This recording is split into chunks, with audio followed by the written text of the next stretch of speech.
Assalamualaikum warahmatullahi wabarakatuh.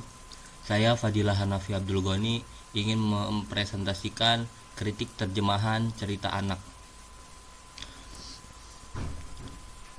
Yang pertama adalah teks sumbernya, judulnya Al-Bab Totani Wasulahfa An-Nahru Shagirun Wasulahfatu Waqifatun Amaman Nahri Tanzuru ilaihi Ma'un Nahri qalilun wa qad jaffa juz'un kabirun minan nahri nadaratis sulahfatu ila syajarati allati bijiwarin nahri fara'at battataini fawqa syajara faqalat lahuma maza sataf'alani ba'da an jaffa ma'un nahri faqalatil battatani assalamu alaik ayyatuhas sulahfatu innana zahibatani ila makanin akhar waqalatis sulahfah inni kasyafina la astati'u an 'aisha bidunil ma khudhani ma'akuma barakallahu fikuma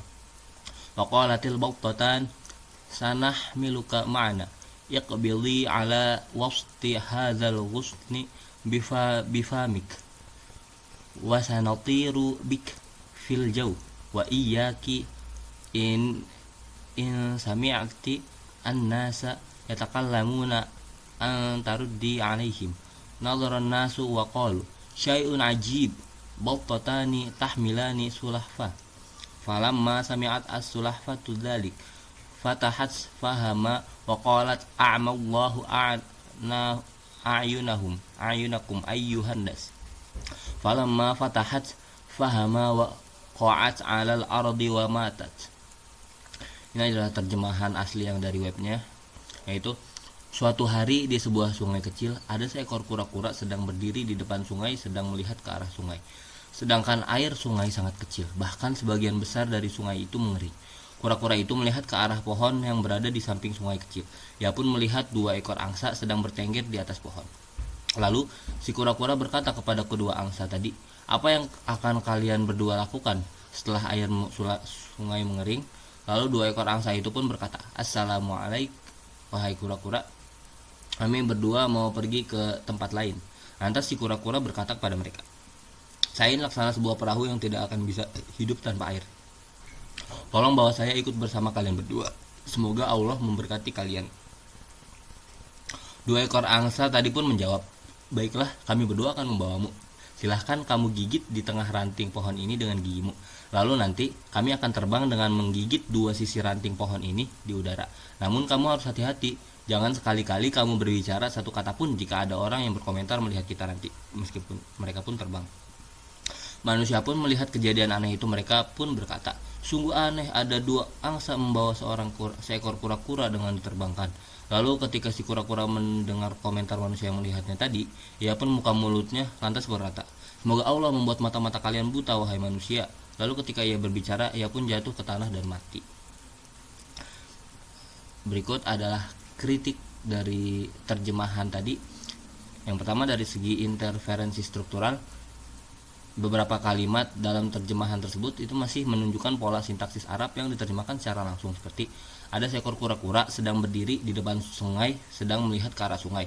Nah, pengulangan kata sedang ini menunjukkan interferensi akibat penerjemahan literal dari struktur fi'il mudhari tanzuru ilaih, yang mana struktur ini tuh dapat disederhanakan menjadi gaya narasi bahasa Indonesia menjadi seekor kura-kura berdiri di tepi sungai sambil memandangi airnya. Lalu ada dari segi ejaan atau PWB, yang mana di sini tuh ada beberapa kesalahan ejaan yang ditemukan. Pertama itu di kata manusia pun, yang mana seharusnya itu dipisah manusia pun. Partikel ini harusnya ditulis terpisah. Lalu silahkan, yang mana bentuk bakunya itu adalah silakan, dan kata pun, yang mana harusnya dipisah kata pun. Lalu ada dari segi tanda baca, penulisan tanda baca masih belum sesuai kaidah PWB, yang mana contohnya seperti setelah berkata atau menjawab, baiknya digunakan koma bukan titik 2. Lalu ada penggunaan tanda kurung dalam kalimat naratif, mereka pun terbang, sebaiknya dihindari dalam teks cerita. Lalu dari segi diksi dan register, Yang pertama, diksi di sini ada diksi assalamualaikum dalam konteks dongeng anak sebenarnya dapat dipertahankan, tetapi penggunaannya di sini tuh, penggunaan salam yang kayak gini tuh secara formal membuat nuansa naratifnya menjadi agak kaku.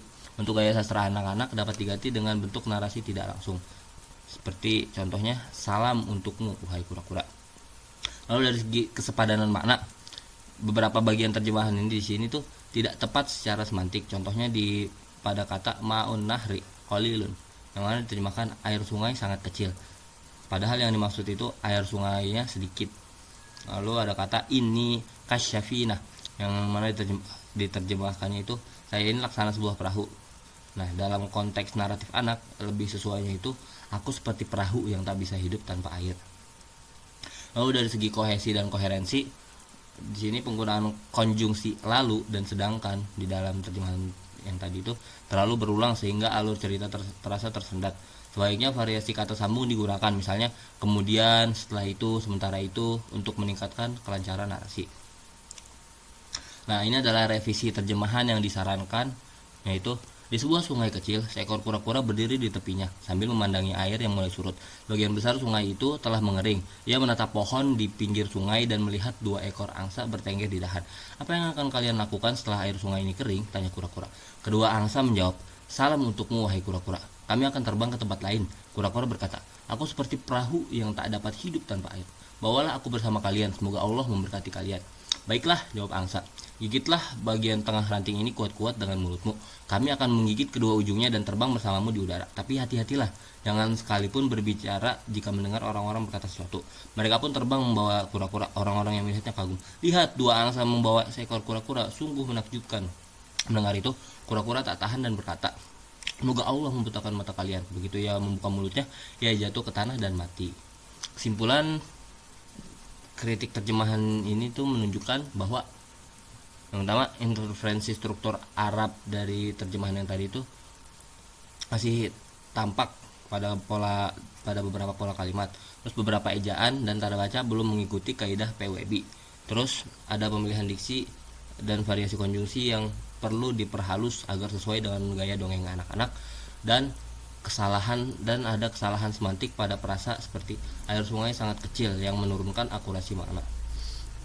Sekian dari presentasi dari saya tentang kritik terjemahan cerita anak. Kurang lebihnya saya mohon maaf. Wabillahi taufiq wal hidayah. Wassalamualaikum warahmatullahi wabarakatuh.